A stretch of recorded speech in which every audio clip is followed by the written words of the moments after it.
Hey guys, Megan here with Bar Besties, and I am here with Chelsea Froese. So, Chelsea, where are you from? British Columbia, Canada. And you're here in Southern California. Yeah. You're a lucky girl. Yes. Yeah, it's snowing right now back home. And does it get really cold there? It's mild compared to the rest of Canada. I'm just outside of Vancouver. It sounds like the tundra. I'm from Wisconsin, so I'm like, oh. So I totally understand why you would come to California, but let's take a step back. And what do you ride? Dressage? Yeah. And have you only studied dressage? No, my family actually is Western rodeo stock. No way! Yeah. And my dad bred cutting horses when I was a child. So. Okay, and you lived on a farm? Yeah.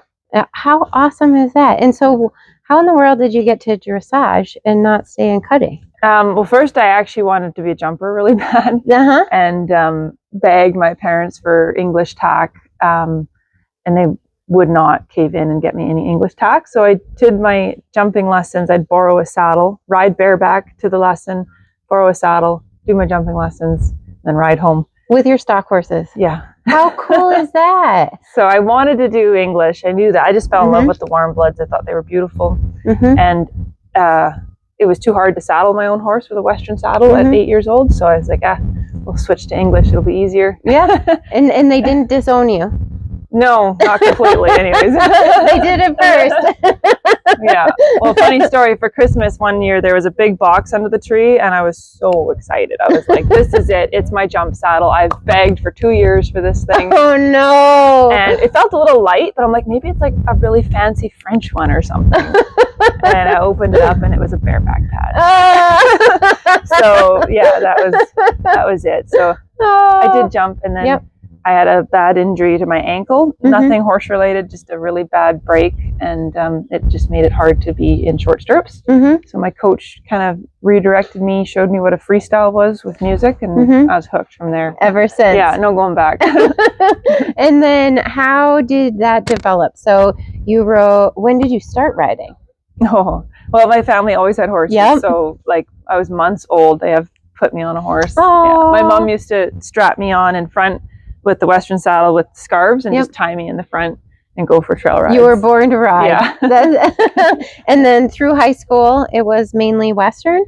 No, I mean, I switched to English when I was about 8 years old. Okay. Or at least that's what I wanted. I still did the Gymkhana. Like anytime we had an event or a fall fair or a rodeo, I'd do those events. But my riding lessons were focusing on English already. And then I was about 15 when I switched to dressage. Okay. And then how did you find a working student position? Did you hire a trainer to come in and teach you? So I'm from a really small town, so there was nobody. So I left that town at 15 and moved away in order to go to school and be closer to like more horsey central in Langley. Okay. And so you moved to Langley. Yeah. And who did you live with? Like how, how did this process look? And then how did your parents let you go? Well, they had to. They had no choice. No, I moved in with Leslie Reed when I was 17 and as a groom and working student for her. And that's also what has brought me to California in the last decade, has been coming down with Leslie and doing training with her. So, yeah. And so what is it like to be a working student? What is your version with Leslie? Because I've heard wonderful, amazing stories. I've heard horror stories, right? But for the people that are watching our channel who may not understand what a working student position is, it's an internship. And so what kind of tasks did you do for your lessons? All barn duties, like all your chores, everything. We did all the care of the horses, feeding, cleaning stalls, grooming, show grooming as well. And then just depending on what we had in for horses, a lot of young horse riding gets handed over to, if you're competent as a rider. I can't say that for all working students. They have to earn that. To have the ability to ride. Yeah, but it's very valuable. I think in this industry, there's not like a set educational school for us to go to. You have to kind of pave your own way with a good mentor. It's immersing yourself. Yeah. Right. Totally in it. And did you work 5 days a week? Did you work 6 days a week? Did you work 7 days a week? How many days a week did you work? I mean, technically, I got 1 day off from chores. Yep. But when you're living in a barn, you're still feeding horses. I mean, if you're sleeping there, you're going to feed them their night check. Yep. Yeah, and then also you need a part-time job sometimes to pay bills, right? So I worked at a small animal clinic as well. Well, that had to have been very helpful. Like, what did you learn at a vet clinic? I mean, well, it was small animal. Okay. He did a little bit of large animal, but not so much in the clinic. It was, but I also had my equine sciences from high school. I took a college course in equine science, so it was an interest of mine, anyways. And it was certainly valuable knowing some of this medical stuff for our it's delicate animals. Yes, they're so delicate. And so, how many years have you been with Leslie? Now you're gonna date me. Yeah, I was 17 when I started with her. Yeah. I mean, it's about 17 years I've been with her. That's amazing. I mean, 16 years. Just thinking about the dedication from both of you, right? That you're a dedicated student and she's a dedicated coach. I mean, that's something to really admire, because a lot of times you don't see that. A lot of times you do, right? Everybody has their own story. I think it's awesome that you both clicked, and in that 17 years, you also started your own business, correct? Yeah. And so roughly how many years did you study with Leslie as a working student? And then how did that look? Did she mentor you through that? So it's about 2 years that I was there as a working student. And then I actually left and went to Europe and trained with Daniel Pinto in Portugal. Fun. So, and that was great. It was a very good experience doing a little bit of international grooming and riding like that. And then I came back to Canada, and I mean, there's nobody better to train with. So I went back to Leslie, of course. Yeah. And have kind of kept training with her ever since. And just basically became my second home, her place for quite a few years. And how far away is your business from hers in Canada? Like 10 minutes. That's super. Our barns are close. I mean, she had her own farm, Top Fox Equestrian Center, for many years. So like I said, that was basically my home. As soon as I graduated high school, that became my home.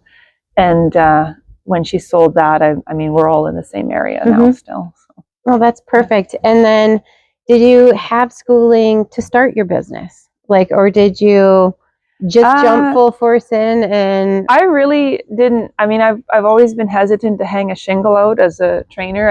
I feel like when you work with someone like Leslie, you really want to earn it, not just hang a shingle out as a trainer. But I mean, it just kind of builds. I think reputation is still king in this industry. I mean, you can have all the promotion you want, but if your reputation is tarnished, it catches up with you eventually. Oh yeah, it definitely does. And to start your business, did you write up a business plan? Did you know accounting 101? Did you know those things? No. I didn't. That's the thing. Know. Yeah, and do you now? I do a little bit now. Yeah. I did take a couple courses through University of Guelph online. They have some studies like communications marketing. I took communications marketing and trying to think of the other one.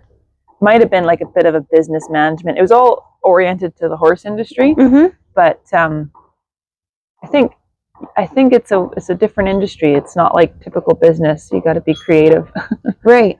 Right. And my next question is, you're a snowbird. Yeah. What does that mean? So, how many months are you in Canada working, and how many months are you in California working? So the most I can be in the U.S. is 6 months. That's the Canadian visa allows me to be here. So I'm not really working here. I have Canadian horses, Canadian clients that come down with me. And so, that's as long as the visa lets me come down. So, and that's good enough. It gets us through the winter and gets us some early horse shows in the season before Canada starts its season. So, and what do your clients do that are at home, or do the majority of your clients that are in Canada, do they bring their horses with you? No, it's I usually take about 2 with me. And the rest end up staying home. I've got a barn manager and a working student that kind of manage things while I'm gone. And then I have a couple of friends that are also trainers that will come in and kind of keep everybody safe and in order. And happy. And do you do virtual lessons?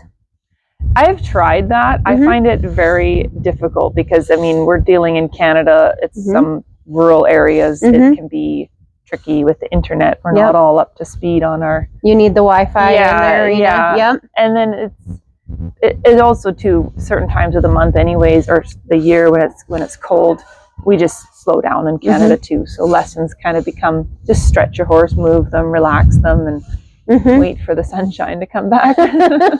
And would you recommend to young professionals that they should leave and go away for the winter? Oh yeah. Yeah. 100%. I mean, I recommend that to anybody graduating high school, whether they're equestrians or not. Like, just go somewhere, go around the world.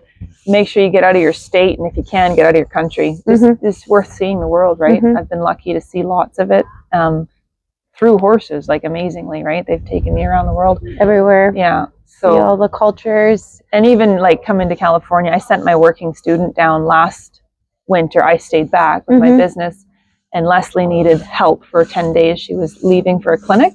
I couldn't leave because I had too much business, so I sent my working student, and it's a good experience for her, right? It's different. You get out of your country, out of your comfort zone. Well, and I think it's fabulous how you can collaborate. Where I'm from, I think that's a new thing, starting collaboration. In Wisconsin, there isn't a lot of collaborating, and I think that's amazing to give your working student that opportunity, and that Leslie called you. Yeah, no, we have a really great community, like here in California, but also in Canada, surrounding Leslie primarily. Yeah, there's a good community. We all work together. There's a lot of high performance trainers that train with Leslie, and we all work together to try and keep this sport going, and especially for the younger generation. Yeah, and what are your goals? So my goals, I've got a nice horse. He's coming along. Hopefully going to be getting into Prix St. George in the next year here. And yeah, I really like to see us, if everything goes well, Pan Am's 2027. All right. Small tour maybe, and then do it, and then keep pushing through from that to Grand Prix. And yeah, that's the goal. We'll see if we get there. You're going to make it. I love it. And you have such an amazing support group around you. Why not? Yeah. No, that's the thing. Why not? When you got a good horse, you know, you can't say no. So no, keep trying. I think that's wonderful. Yeah. And is there anything that I've missed or that you'd love to share with our subscribers? Yeah, I don't know. Go to California, get a tan, work out at the gym. Riders. Why is that important? I say sound riders equal sound horses. So all the time we have injuries and imbalances, and then we complain about our horses' imbalances, or, you know, stiffnesses this side or that side. And it's, have you looked in the mirror? Have you really reflected on your own injuries and what you're compensating for? And then fix that. Exactly. So. In the saddle, out of the tack. You got to work on yourself. We're always working on ourselves. Well, thank you so much for this time. Yeah, I really appreciate it. If anyone is in Canada and wants to work with you, how do they get a hold of you? They can look me up. Facebook's probably the best, Chelsea Froese, or email capstone.equestrian@gmail.com. Well, awesome. Well, thank you, everybody. We really appreciate watching our channel. Please hit the like button, definitely share, make some noise, and of course, hit that subscribe button. Thanks, guys.